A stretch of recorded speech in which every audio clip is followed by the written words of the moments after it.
오늘부터 사무엘상을 강의해 나가도록 하겠습니다. 사무엘상은 2018년에 시작을 해서 2019년 2월까지 강의를 하다가 중단했었습니다. 그래서 지난주로 창세기가 끝나고 오늘부터 이제 사무엘상을 이제 공부하게 될 텐데, 지난 시간과 연결을 하기 위해서 마지막 말씀을 전했던 이 사무엘상 8장 1절에 이어서 오늘 말씀을 다시 전하고자 합니다. 그래서 마지막 2019년 2월 달에 전했던 말씀을 다시 한번 되새겨 보면서, 그러면서 사무엘상 8장부터 말씀을 함께 나누도록 하겠습니다. 시간 사무엘상 8장 4절 5절 말씀 봅니다. 사무엘상 8장 4절 5절입니다.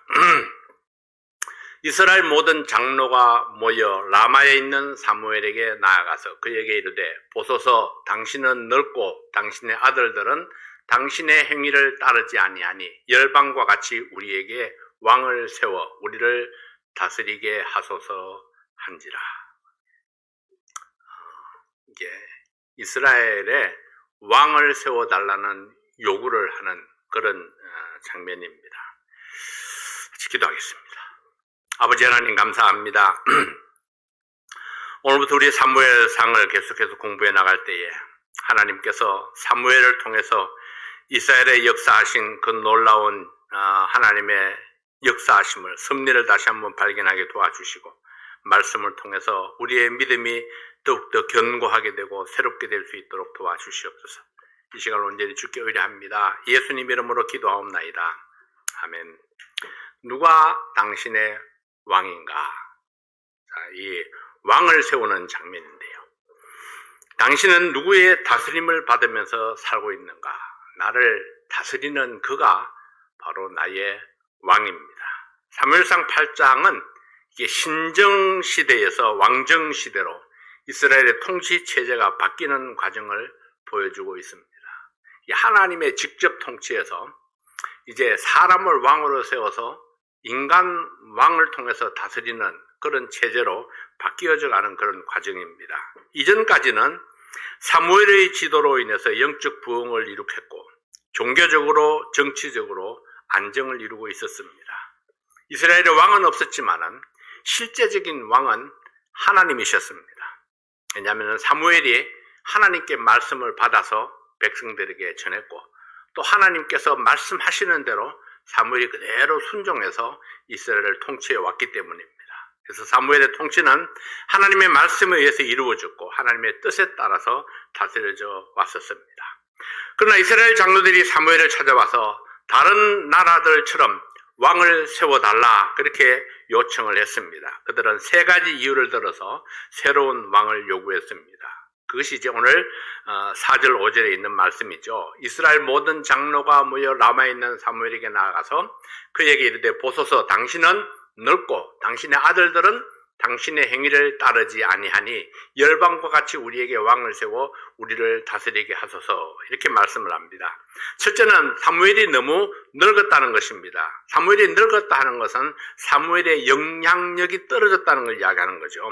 둘째는 사무엘의 아들들은 사무엘의 믿음을 따르지 않는다는 것입니다. 실제적으로 사무엘의 아들들은 타락했습니다. 그래서 백성들에게 본을 보이지 못했고, 하나님의 그 사사로서의 그 임무를, 책임을 잘 감당하지를 못했습니다. 셋째로는 강력한 나라가 되기 위해서는 다른 나라들처럼 왕이 있어야 된다, 그렇게 생각을 했다는 것입니다. 그래서 생각이 거기에 한번 딱 꽂히니까 우리에게 왕이 있어야 된다. 우리가 왕이 없기 때문에 우리가 외적의 침입을 받기도 하고 우리나라가 강건하게 서지 못한다. 그들이 그렇게 생각했기 때문에 모든 문제의 해결은 왕이 있으면 해결이 된다고 생각을 했습니다. 그래서 강력한 조직이 없어서 나라가 약하다고 생각을 했습니다. 사무엘이 늙었고 그 아들들이 재판을 굽게 했지만은 이스라엘의 사사는 하나님께서 세우셨고 하나님의 사람입니다. 그들을 부정하는 것은 그들을 세우신 하나님을 부정하는 것이고 하나님을 믿지 못하는 것입니다. 하나님이 살아계시고 하나님께서 세우신 사사들이 부정하다면은 하나님께서 그들을 치리하실 것입니다. 그러니까 하나님께 맡겨야 되는데 백성들이 이제 그것을 문제로 삼고 나오는 거죠. 그리고 역사를 뒤돌아보건대 이스라엘을 지킨 힘은 군대에 있지 아니했습니다. 애굽에서 탈출하는 이스라엘 백성들을 뒤쫓아와서 홍해 바다에서 멸망한 애굽의 군대가 그러했습니다. 이스라엘 백성들이 요단강을 건너서 여리고 성을 공격했을 때에도 역시 하나님께서 그들을 위해서 싸우셨습니다. 언제나 하나님께서 역사하셨고 하나님의 군대가 승리를 보장했습니다. 군대의 많고 적음이나 지도자의 능력이 아니라 백성들이 하나님의 말씀을 듣고 순종할 때에 어떤 위험에서도 건져내셨고 적은 사람들로 큰 승리를 거두게 하셨던 것입니다. 이런 과거의 역사가 있음에도 불구하고 그러나 백성들은 현재를 생각하면서 자기들의 생각을 나타내는 것입니다. 주장하는 거죠. 그 당시에 많은 적대 국가들에 둘러싸인 이스라엘은 작은 국가들도 왕이 있기 때문에 강력한 힘을 소유하고 있고 또 군대가 잘 훈련되어 있다고 생각을 했습니다. 근데 이스라엘은 어땠을까요? 이스라엘은 평소에는 자기 생업에 이렇게 열중하다가 적이 쳐들어왔다 하면은 군대를 소집하는 겁니다. 우리 한국의 민방위들처럼 그렇게 소집을 하는 거죠. 그렇게 해서 전쟁터에 딱 나갔습니다. 그래서 자기들은 우리들의 군대는 이게 전문적인 훈련을 받은 사람들이 아니다. 또 조직 체계가 제대로 되어 있지 않아서 그래서 강력한 힘을 발휘하지 못한다. 이렇게 생각을 했습니다. 그러나 지금까지 돌아보면은 이스라엘 군대가 잘 훈련된 적이 한 번도 없었습니다. 그들이 싸움을 잘했기 때문에 승리를 한 적도 한 번도 없습니다. 언제나 하나님께서 싸우셨고 하나님께서 기이한 방법으로 기적을 일으켜서 이스라엘에게 승리를 주셨던 것을 보게 됩니다. 그러나 지금 현재 그들은 그런 생각을 하지 못하고 있습니다. 이스라엘 지도자들은 이 나라도 왕만 있으면 외세의 위협에서 벗어날 수 있다고 생각을 했습니다. 물론 하나님께서도 이스라엘에게 왕을 세우기로 계획은 하고 있었습니다. 그러나 때가 문제죠. 하나님은 하나님의 때에 이스라엘도 왕을 세우려고 생각을 하고 계셨다 하는 거죠. 사무엘상 2장 10절에 보면은 여호와를 대적하는 자는 산산에 깨어질 것이라 하늘 우레로 그들을 치시리로다. 여호와께서 땅 끝까지 심판을 베푸시고 자기 왕에게 힘을 주시며 자기의 기름 부음을 받은 자의 뿔을 높이시리로다 하니라. 자, 49장 10절입니다. 홀이 유다를 떠나지 아니하며 치리자의 지팡이가 그 발 사이에서 떠나지 아니하시기를 실로가 오시기까지 미치리니 그에게 모든 백성이 복종하리로다. 자, 이 말씀을 보면은요, 때가 되면은 그들에게 왕을 세워서 강력한 하나님의 나라를 세우기로 이미 작정하시고 계셨습니다. 그러나 하나님께서 지금 이 백성들의 요구를 불쾌하게 생각하는 이유가 몇 가지 있습니다. 첫째는 그들이 요구한 왕이 하나님의 뜻과 달랐기 때문입니다. 둘째는 그들이 왕을 요구한 동기가 순수하지 못했기 때문입니다.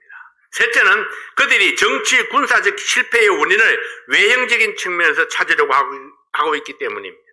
이런 성경적인 배경 속에서 하나님께서 우리에게 무엇을 가르치고자 하시는가? 오늘 그 교훈을 몇 가지 살펴보기를 원합니다. 첫째는 하나님을 왕으로 섬겨라 하는 것입니다. 어떤 유능한 왕도 하나님을 대신할 수는 없습니다. 왕을 세우시는 분이 하나님이시고 왕에게 권위와 힘을 주시는 분도 하나님이시기 때문입니다. 이스라엘이 전쟁에서 패배하고 다른 열국들보다 더 약세를 보이는 것은 왕 중의 왕이신 하나님을 왕처럼 섬기지 못했기 때문입니다.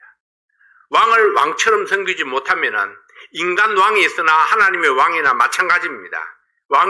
왕의 권위를 나타내지 못하면 결국은 그 조직이 힘을 잃을 수밖에 없습니다.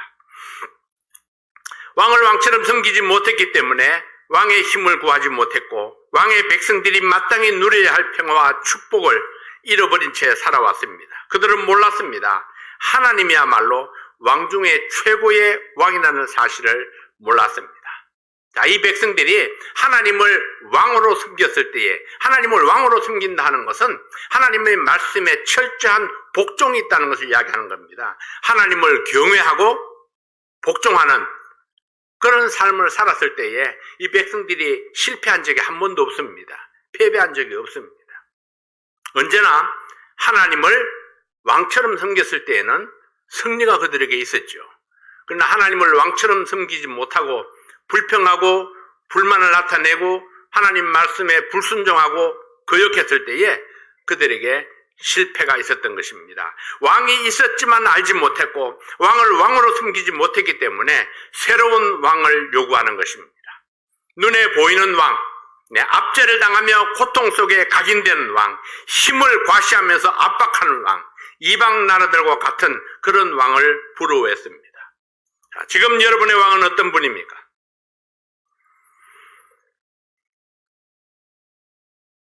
지금 누구의 통제를 받고 있습니까? 무엇이 당신을 통제하고 있습니까? 그 사람이 아니면은 당신을 통제하고 있는 그 어떤 것이 바로 당신의 왕입니다.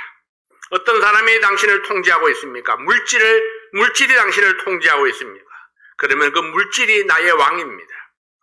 지금 당신이 섬기는 그 왕은 당신에게 무엇을 주고 있습니까? 사탄을 물리칠 수 있는 힘을 주나요? 아니면 당신의 마음속에 평안과 소망을 주나요? 아니면 어디로 가서 도움을 청해야 할지 오늘도 갈등 가운데 있게 하나요? 자, 지금부터라도 우리는 하나님을 왕으로 섬겨야 합니다. 하나님만이 우리에게 참 평안을 줄 수 있습니다. 하나님만이 우리에게 진정한 승리를 줄 수 있습니다. 하나님만이 우리 인생을 바른 길로 인도하실 수 있습니다. 그분은 만왕의 왕이시기 때문입니다. 우리가 이 사무엘서 8장을 통해서 배울 수 있는 교훈은 하나님이야말로 왕 중의 왕이시다. 우리는 어떤 다른 왕을 요구하는 것보다는 왕 중의 왕 되시는 하나님을 섬기는 것, 그것이 내가 이 땅에서 승리할 수 있는 유일한 비결이다 하는 것을 우리가 발견할 수 있어야 됩니다. 두 번째로는 세상과의 긴장에서 벗어나는 것입니다. 내가 섬기는 왕에게 충성하는 길은 다른 왕을 인정하지 않는 것입니다. 다른 왕을 인정하는 것은 내 왕에게 100% 마음을 주지 못하기 때문이고 내 왕과 경쟁 관계를 만드는 것입니다. 또 다른 왕, 비교되는 어떤 왕이 있다면은 그러면은 나는 내 왕에게 100% 마음을 주지 못하게 됩니다. 하나님을 대적하는 또 다른 왕은 어떤 모습으로 나타나든지 상관없이 사탄의 또 다른 모습입니다. 하나님을 대신하는 또 다른 왕을 세우려 하면은 긴장 관계가 될 수밖에 없습니다. 그러나 하나님 외에 그 어떤 왕도 인정하지 않는다면은 우리는 하나님의 통치 아래에서 평강을 누릴 수 있습니다. 어떤 상황 가운데서도 내게 갈등이 없기 때문이죠. 하나님이 말씀하시면은 이럴까 저럴까 하는 갈등이 없습니다. 오직 한 분 하나님만이 나의 왕이라면은 갈등할 필요가 없죠. 뭔가 또 다른 길이 있으면은 이것 아니면 이것, 그러면 내가 어떤 것을 선택할까 항상 갈등이 생기게 되는 것입니다. 오직 하나만 있다면은, 오직 한 길만 있다면은, 그렇다면 내가 갈등할 이유가 전혀 없다는 것입니다. 이스라엘 백성들이 하나님 외에 또 다른 왕을 달라고 요구했을 때에 하나님과 백성들 사이에 팽팽한 긴장이 생겼습니다. 사무엘상 8장 7절 8절 말씀해 보면은 여호와께서 사무엘에게 이르시되 백성이 네게 한 말을 다 들으라. 그들이 너를 버림이 아니요 나를 버려 자기들의 왕이 되지 못하게 함이니라. 내가 그들을 애굽에서 인도하여 낸 날부터 오늘날까지 그들이 이 모든 행사로 나를 버리고 다른 신들을 섬김같이 내게도 그리하는도다. 자, 하나님과 백성 사이에 있는 갈등이 무엇입니까? 하나님께서 사무엘에게 이렇게 이야기합니다. 백성이 네게 한 말을 다 들으라. 그들이 너를 버림이 아니요 나를 버려서 자기들의 왕이 되지 못하게 함이니라. 하나님을 왕으로 섬겨야 되는데 그들이 나를 하나님으로 섬기기를 지금 싫어하는 것이다. 내가 그들을 애굽에서 인도하여 낸 날부터 오늘날까지 그들이 모든 행사로 나를 버리고 다른 신들을 섬김같이 내게도 그리하는도다. 네게 하는 그것이 곧 내게 한 것이다. 이런 이야기죠. 백성들이 새로운 왕을 구하는 것은 사무엘의 통치에서 벗어나고자 함이 아니라 바로 하나님을 통치에서 벗어나는 것입니다. 하나님을 더 이상 왕으로 인정하지 아니하고 새로운 왕을 세우려 하는 것은 하나님을 대적하는 행위입니다. 이것이 이스라엘 백성들의 오래된 습관이었고 이것이 죄인된 인간의 본성이었습니다. 이스라엘 백성들이 애굽에서 탈출해서 약속의 땅으로 진군할 때에 끊임없이 하나님의 뜻을 저버리고 배반했던 것은 내 생각과 하나님의 생각을 어떻게 저울질했기 때문입니다. 하나님을 따를 것인가 내 고집을 세울 것인가. 그래서 늘 갈등 가운데 있었죠. 그리고 자기의 고집을 세워서 하나님의 뜻을 무시했을 때에 그들이 고통 속에 빠졌고 어려움 속에 빠졌습니다. 그때마다 하나님 제발, 그때마다 하나님께서 용서하시고 그들을 회복시켜 주셨습니다. 근데 그때만 지나면 그만입니다. 그때만 지나면은 또다시 되풀이하는 것이 하나님을 거역하고 배신하는 행위였습니다. 그러니까 급할 때에만 하나님께 살려달라고 매달리는 그런 백성들의 모습, 그것이 바로 광야 40년 세월 동안 그들이 되풀이했던 것들이라는 것입니다. 우리는 하나님의 생각과 내 생각을 비교하지 말아야 합니다. 하나님의 말씀과 내 생각을 나란히 두어서는 안 됩니다. 하나님의 말씀을 왕의 명령으로 받아야 합니다. 이사야서 55장 8절 9절에 이렇게 말씀합니다. 여호와의 말씀에 내 생각은 너희 생각과 다르며 내 길은 너희 길과 달라서 하늘이 땅보다 높음같이 내 길은 너희 길보다 높으며 내 생각은 너희 생각보다 높으니라. 자, 우리가 저 말씀같이 저렇게 생각을 해야 하는 겁니다. 하늘이 땅보다 높음같이 하나님의 길은 내 길보다 높으며 하나님의 생각은 내 생각보다 높으니라. 그러므로 당연히 나는 하나님의 길을 따라가고 하나님의 생각을 쫓아가야 된다. 이렇게 생각을 해야 되는 거죠. 근데 내 생각과 하나님의 생각을 나란히 두고 내 길과 하나님의 길을 나란히 두었기 때문에 이 길을 갈까 이 길을 갈까 늘 저울질하며 갈등 속에 있다가 그러다가 내가 자칫 내 길로 치우치게 되면은 하나님의 뜻을 저버리게 되는 거고 영 딴 길로 빠져버리게 되는 것입니다. 그래서 하나님의 생각과 내 생각은 하늘과 땅 차이입니다. 경쟁 대상이 될 수가 없습니다. 하나님만을 왕으로 인정하고 하나님의 말씀을 왕명으로 받으면 모든 경쟁 관계에서 우리가 벗어날 수가 있습니다. 세 번째로, 하나님은 힘의 논리보다 더 강하고 중요합니다. 사람들은 세상의 논리를 가지고 눈에 보이지 아니하는 믿음을 공격합니다. 이스라엘 백성들이 본 것은 열방의 나라들이 왕을 중심으로 단결하는 것과 강압으로 훈련시켜서 군대의 힘이 증가하는 것입니다. 하나보다는 열이 강하고 열보다는 백이 강한 것을 보았습니다. 그러나 그들이 잊어버리고 있는 것이 있습니다.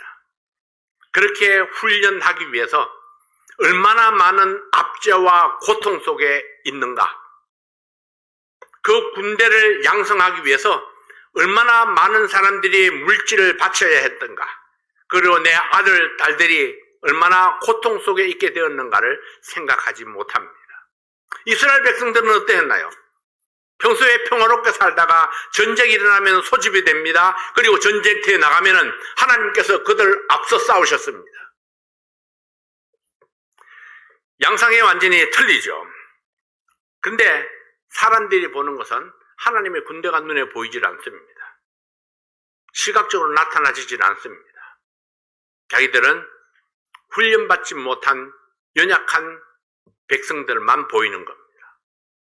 그리고 상대방은, 다른 나라들은 훈련되어 있는, 하나같이 이렇게 훈련되어 있는 조직적인 그런 사람들의 모습을 보게 됩니다. 그러나 언제나 승리는 하나님의 군대에 있었습니다. 하나님의 힘은 세상의 논리를 벗어납니다. 이것을 가리켜서 우리는 기적이라 그렇게 부르죠. 하나님께서 기적을 행하셨다. 그렇게 말씀합니다. 바로의 성난 군사들이 철병거를 몰고 추격해오고 이스라엘 백성들이 홍해 앞에 갇혔을 때에 세상적인 힘의 논리로 본다면 이스라엘의 멸망이 분명합니다. 그러나 하나님께서는 절망적인 상황 속에서 하나님의 힘으로 바다를 갈라서 길을 만들고 이스라엘 백성들을 구원해냈습니다. 이스라엘 백성들이 요단강 앞에 섰을 때에 강둑까지 흘러넘치는 강물은 이스라엘 백성들을 절망하게 할 수 있는 상황이었습니다. 그러나 하나님의 능력은 흘러내리는 강물을 멈춰서게 하고 물벽을 만들어서 강 밑으로 마른 길을 내셨습니다. 이스라엘 백성들이 여리고성을 정복하려 했을 때에 그 성은 난공불락 도저히 무너뜨릴 수 없는 그런 성이었습니다. 그러나 하나님께서는 사람들이 이해할 수 없는 방법으로 성을 무너뜨리고 승리하게 했습니다. 이 모든 것들이 군대 훈련이 잘 돼서 그런 게 아닙니다. 조직이 잘 돼서 그런 게 아니에요. 하나님께서 죽은 자를 살리기도 하셨고 하나님께서 적군을 이유 없이 쓰러뜨리기도 하시고 성을 원인 모르게 무너지게 하셨고 그래서 이스라엘에게 놀라운 승리의 기적을 이루어 주셨던 것입니다. 하나님은 죽은 자를 살리시고 문둥병자를 고치셨습니다. 세상의 논리로는 설명할 수 없고 이해할 수 없는 일들이 하나님의 능력으로 이루어졌습니다. 하나님의 능력은 한계선이 없습니다. 지금까지 이스라엘이 열방에 시달렸던 주된 원인은 그들에게 왕이 없어서가 아닙니다. 그들이 하나님께 범죄함으로 하나님의 도우심을 받지 못했기 때문입니다. 내 백성들이 범죄할 때에 내 백성들이 하나님의 말씀에 순종하지 아니할 때에 하나님께서 내 백성을 치시는 것이 아닙니다. 내 백성을 보호하던 그 장막을 거두어 버리는 것입니다. 보호하는 그 손길, 지켜주는 그 손길이 거두어졌을 때에 그들은 어김없이 외적에게 침략을 당했습니다. 그때에 보면은 마치 우리들은 약해서 그리고 상대방은 강해서 군대가 잘 훈련되어 있기 때문에 그래서 지는 것처럼 보입니다. 외관상으로 볼 때는 이때나 저때나 다름이 없습니다. 그러나 외관상으로 보이지 아니하는 하나님의 보호막이 거두어져 버렸던 것입니다. 더 이상 하나님의 내 백성들을 지켜주시지 아니하기 때문에 그들이 실패했던 것입니다.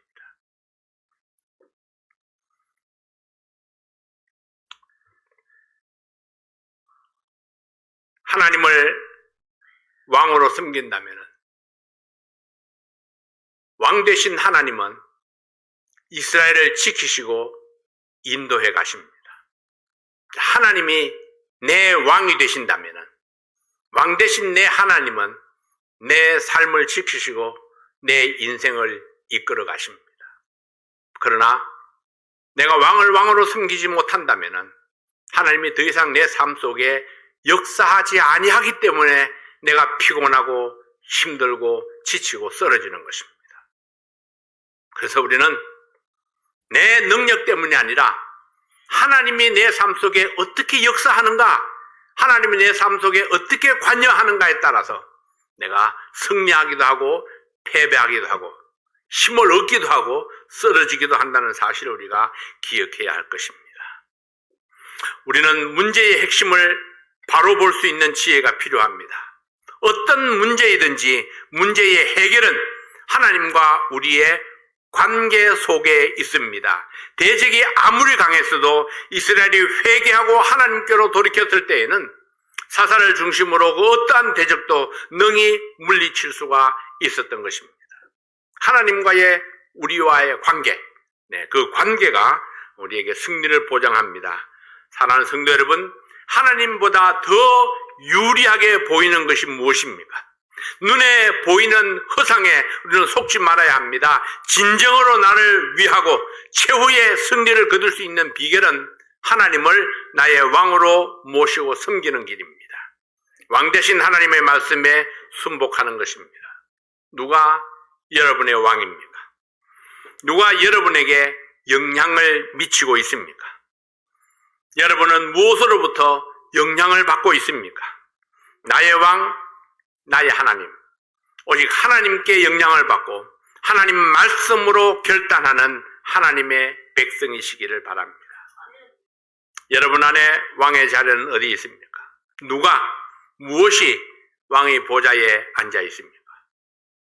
여러분, 우리의 마음속에는 보좌가 하나밖에 없습니다. 내가 예수님을 영접했을 때에, 그때에 예수님, 나의 주님으로 오십시오. 그렇게 고백했습니다. 그래서 내 마음의 왕좌에 예수님을 딱 모시고, 주님, 내가 주님을 섬기겠습니다. 그 왕좌 앞에 무릎을 꿇고 엎드렸었습니다. 근데 어느 날 내가 왕좌에 밀고 들어가서 앉았을 때에, 그때 예수님은 어디로 갈까요? 예수님을 종으로 부릴 수는 없습니다.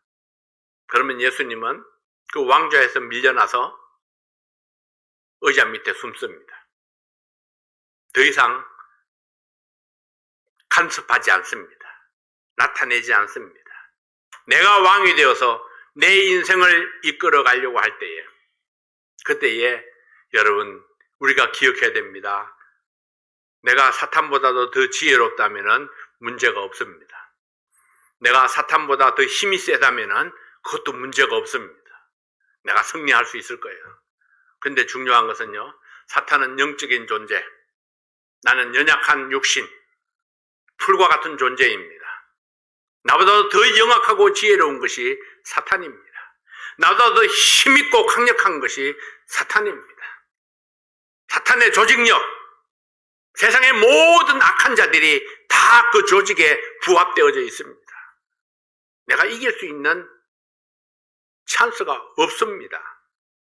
그래서 내가 예수님을 밀어내고 내가 왕좌에 앉으면은 내가 승리할 수 있는 그런 기회가, 찬스가 없습니다. 그래서 우리는 실패할 수밖에 없고 상처 입을 수밖에 없고 무너질 수밖에 없습니다. 여러분, 내가 다시 승리를 노래할 수 있는 비결이 무엇입니까? 다시 그 보좌 앞에 무릎을 꿇는 것입니다.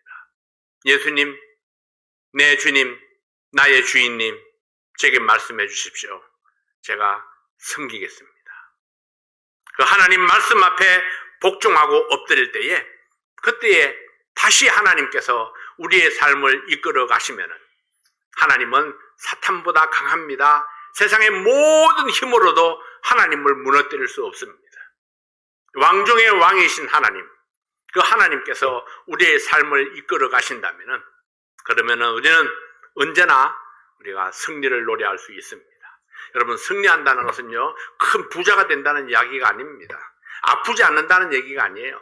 아픔 가운데서도 기쁨이 있고 가난한 가운데서도 만족함을 누리는 것이 우리의 승리입니다.